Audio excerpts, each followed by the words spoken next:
大家好，我是夏妈。刚刚出去走了几公里，现在回来开始做饭。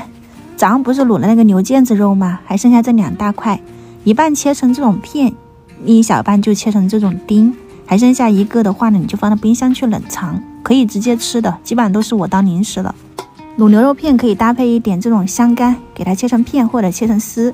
然后我还准备了一点韭菜，其实你还可以在里面加一点土豆、莲藕，自己喜欢吃的任何素菜。就卤牛肉的那个汤，你不要给它丢掉了哈。我们早上还煮了米粉的，食材放进去烫煮2到3分钟，因为都是一些香干，它已经是熟了的嘛。如果你是土豆、莲藕那些，你就提前给它焯水，然后再来热卤。这个读音真的绝了。青菜的话呢，你只需要烫一下，烫软了就可以捞出来。这里面搭配韭菜真的很香。再放上2勺这个卤汤，然后一点姜蒜末。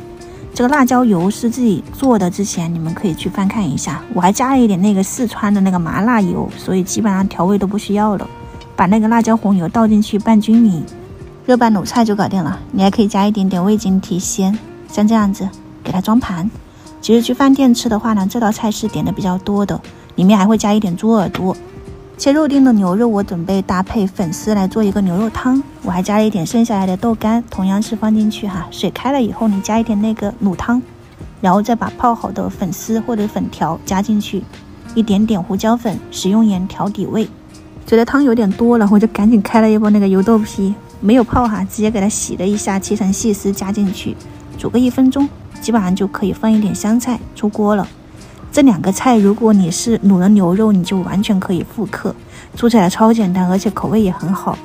最后再来炒一点青菜，这个是油菜苔，我们邻居朋友们自己家里面种的，很新鲜，就加一点蒜末、猪油，随便炒一下就可以了，加一点食用盐，翻炒均匀就可以出锅了。自己炒的没有那么多油，现在饭店那个青菜真的太多油了，每次都要沥干的吃。我们今天的晚餐就搞定了，个人做法供大家参考一下。没有放到前面给大家简单看一下，因为一定是要卤了牛肉才能跟着做。如果有喜欢的你就试一下。我们明天再见，拜拜。